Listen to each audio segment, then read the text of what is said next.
안녕하십니까, 전은성입니다. 요즘에 연일 부동산 다주택자 그리고 거주하지 않는 고가주택 소유자들 여러 가지 지금 추가적인 부동산 압박 정책들에 대한 예측들이 계속 나오고 있는데 거기에 대해서 너무 겁을 먹고 있는 것 같아요.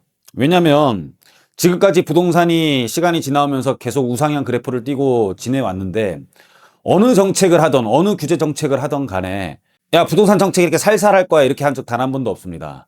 시장이 니네들 요즘에 너무 경거망동하고 있어. 나 니네 가격 떨어질 때까지, 니네가 다 다주택 팔 때까지 나는 계속 너희들을 규제를 할 거야. 압박을 할 거야. 계속 이렇게 말을 했지. 살살 달아줄게 이런 적 단 한 번도 없습니다. 그러면서 부동산은 어떻게 됐죠? 계속 우상향 그래프를 띄고 왔죠. 너무 겁을 먹을 필요가 없다. 왜냐면 부동산 가격이 실질적으로 계속 떨어지면 그럼 집을 살 수 있어서 막 경제가 돌아갈 것 같죠. 그렇지가 않아요.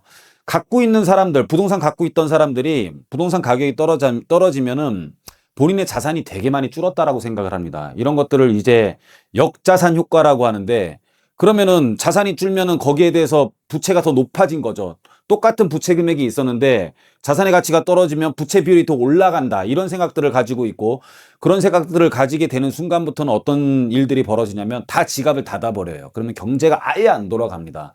그런 순간이 오면은 또 완화 정책을 쓸 수밖에 없어요. 그래서 규제와 완화는 계속 반복하는 거예요. 얼마 전 강의에서는 제가 A타입, 타입이 두 개가 있는데 여러분들은 어떻게 투자를 할 것이냐. 규제를 할 때는 막 다 팔아버리고 완화를 할 때는 막 사고 다 끝까지 오른 다음에 다 사고 이런 패턴으로 가시면 안 되고 매도와 매수는 정책과 좀 반대로 할 필요가 있다라는 제가 말씀을 드린 적이 있습니다. 매도 매수는 정책과 조금 역행을 할 필요가 있다라는 건데 한번 타입 두 가지를 한번 볼게요. 타입 두 가지를 한번 보면 얼마 전까지만 하더라도 임대사업자라든지 이런 거 완화를 해줬잖아요. 그러면서 다시 규제에 들어가요. 근데 이 규제에 들어가면은 너무 겁을 먹은 다음에 규제에 들어가면 가격이 떨어질 거 아닙니까? 이때 매도를 하시는 분들이 계세요. 이때 매도를 하고 또 돈을 갖고 있습니다. 규제 완화한 다음에 다 올라간 걸 또 봐요. 이때 매수해요. 또 규제를 해. 또 매도를 해. 가장 쌀 때 매도하고 가장 비쌀 때 매수하고 가장 쌀 때 매도하고 이런 타입이 있으시고 지금처럼 규제를 할 때 불확실성이 굉장히 크고 리스크가 존재를 할 때 부동산 세일을 할 때 매수를 합니다. 매수를 한 다음에 규제 완화하면 가격이 올라가잖아요. 이때 매도를 하는 거예요. 그리고 또 한 번에 규제가 시작돼서 가격이 떨어지면 이런 사이클을 타야지. 타입 2번 같은 경우에 사이클을 타야지만이 우리는 부자가 될 수가 있는 거지. 맨날 제일 높을 때 사서 바닥에 팔고 이런 식으로 갔을 때는 우리는 투자를 성공을 할 수가 없다라는 것입니다. 그래서 이건 뭐냐면은 규제를 할 때 나라에서 팔으라고 할 때는 오히려 매수를 하는 거예요. 그래서 매도 매수는 정책에 역행을 하는 거고 보유는 순응을 할 필요가 있다라는 말씀을 드리는 겁니다. 여러분들 너무 그냥 일희일비 하지 마시고 미래는 예측하는 것이 아니라 긴 시간을 두고 준비를 하는 것이다. 지난 시간 동안 어떤 일이 있었는지 제 상황도 한번 말씀드리면서 좀 재미있는 강의가 될 거니까 여러분들 한번 끝까지 들어보시기 바랍니다.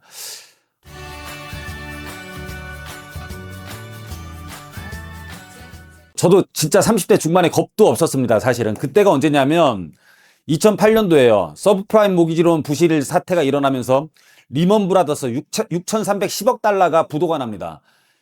1930년도 이후에 세계 최대 대공황이에요. 이때 2008년도인데 이때 어떤 일이 일어났냐면은 이 시기와 맞물려서 2008년도에 한국경제신문사에서 이 선대인이라는 사람이 있습니다. 외국에서 공부하고 되게 유명해요. 이때는 어마어마하게 유명했어요.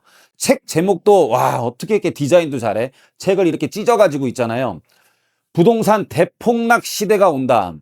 일반 이런 출판을 한 사람들도 뉴스에 나올 때요. 지금은 경제연구소 또는 국민은행 공신력 있는 기관에 소속된 사람들 이런 사람들만 뉴스에 나오는데 이때는 개인들도 막 나왔었습니다. 책 한 권 잘 내면은 뉴스에 다 출연할 때인데 이 사람 맨날 뉴스에 나왔었어요. 그래서 제목들 보면은 막 어마어마합니다. 이때 책 제목들 보면은요 어떤 제목이 나왔냐면 이게 2008년도 한국경제신문사에서 나온 책이에요. 제목을 보겠습니다. 대한민국 집값 폭등의 진실, 가계부채가 만들어낸 투기 거품, 세계적으로 급락하는 집값, 한국만 예외일 수 없다. 그래서 세계 경제와의 동조화 현상, 동조화는 뭐냐면 같이 가는 현상이죠. 대한민국은 지금 주택 공급 과잉 시대다. 지방은 물론 수도권 미분양. 웬만한 정책에도 꿈쩍이지 않는 위축된 투기 심리 막 난리가 났어요. 막 가계를 압박하는 소리 없는 위협, 금리 상승, 집값 투기판에 판돈을 댈 실탄이 없다. 뉴타운과 재개발 대박의 환상을 버려라. 집값 거품 붕괴는 연쇄적으로 더 큰 재앙을 불러온다. 집값 거품 붕괴 공포증이야말로 진정한 거품이다. 집값 거품이 꺼질 수밖에 없는 이유를 마치며 마치 대폭락 시대로 가서 앞으로의 부동산 시장은 그냥 계속 떨어지는 거다. 여러분들 다 이때 이렇게 믿고 있었죠. 이 선대인이라는 분이 그냥 부동산 시대에선 스타였어요. 이 책이 앨범으로 따지면 거의 서태지 수준이었어. 서태지 수준이었는데 이때 같이 데뷔를 한 사람이 있어요. 데뷔를 한 사람이 그것도 같은 신문사에서 같은 한국경제신문사에서 그것도 같은 해에 같이 데뷔를 했는데 그 사람이 누구냐면 바로 전은성이에요. 전은성. 책이 팔렸겠습니까? 안 팔렸겠습니까? 하나도 안 팔렸습니다. 사실 진짜 안 팔렸어요. 그래서 저는 이때 재개발 뉴타운 오를 때와 떨어질 때 부동산 투자법 해가지고 제가 이 30대 중후반이거든요. 자, 질렀으면 기다리고 못 샀거든. 막 저질러라. 막 저는 이런 원색적인 단어를 썼었습니다. 황금알을 낳는 거인은 재개발 뉴타운뿐이다. 서둘러라. 공부가 끝나면 재개발도 끝난다. 재개발 투자는 뜸들이면 죽된다. 진짜 원색적인 단어를 쓰면서 이렇게 도전장을 냈었는데 시장은 저를 받아들이지 않았었습니다. 사실은 이때는. 근데 시간이 지나서 어떤 결과들이 나오는지 한번 볼게요.